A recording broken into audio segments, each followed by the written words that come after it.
How often, over the past couple of decades, have we read or heard the phrase win-win? Thousands, I guess. Enough, I know. The term has become a cliche in our culture, the only acceptable paradigm for personal interaction of any sort.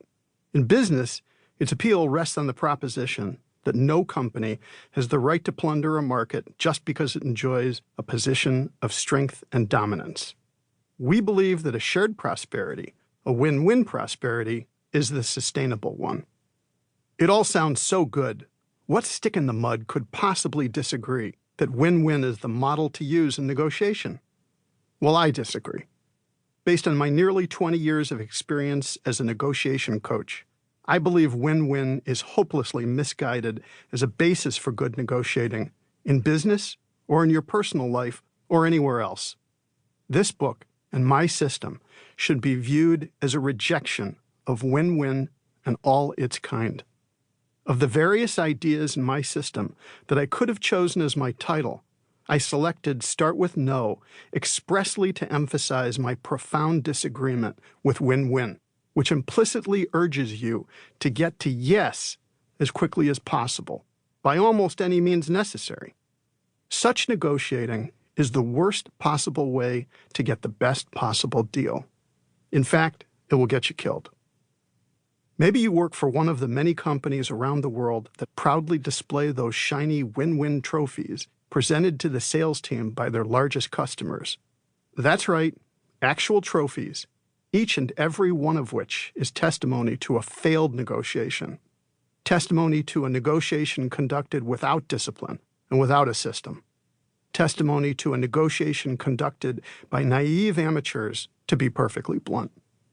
I think it's great that 8-year-old girls and boys receive trophies in their baseball and soccer leagues, regardless of whether they were champions that season. I think it's astonishing that top executives don't understand that it is precisely the win-win negotiations that are grinding their businesses into the ground. But this is often the case. I know, because many times I've walked right past the win-win trophy case on my way to meet executives who want to hire me as a negotiation coach because things have gotten so bad. But so many deals have been negotiated on the basis of win-win. So many headlines, articles, books. It must work. My answer is simple. The fact that a given deal was negotiated and signed tells me nothing at all. Who said this was a good deal, much less the best one? Just as the fact that the Cleveland Indians scored 8 runs tells me something, but not enough, because the Yankees may have scored 9, so I need to know the final score in these so-called win-win deals. And I do. I know that a certain worldwide delivery company became an industry juggernaut by negotiating deals with hundreds of small vendors across America that the company then abrogated in order to obtain leverage for a better deal. Better for the delivery company, that is. Were those first deals good for the vendors? Just ask them. What about the second deals? Ask the vendors about these too.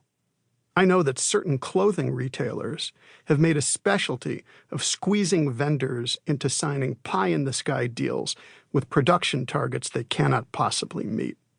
When they don't come through, the companies enforce the letter of the law, nullify the contracts, and then return in a month or so to renegotiate at the proverbial dime on the dollar because they now have all the leverage. Were those first or second deals good for the vendors? Just ask them. When I became a full-time negotiation coach in the 1980s, after years of more informal tutoring, I didn't just say to myself, Jim, there's always a niche for the contrarian in any field, so why don't you just go challenge the win-win paradigm? Nor am I a go-for-the-jugular tough guy who enjoys bullying people, as if this were the only alternative to win-win.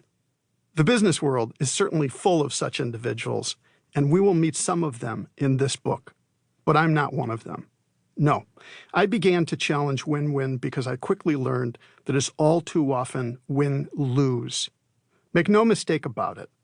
A simply terrible but supposedly win-win deal is signed every minute in this country. The promise is just manipulation. It's all double talk. Think about the situation this way. If a company with a good product or service and with adequate resources goes bankrupt, which happens daily, What is likely to be more responsible for this fatality than poor negotiating with suppliers, customers, employees? Someone. But even as the number of win-win losers grows and grows, the unwary are still legion.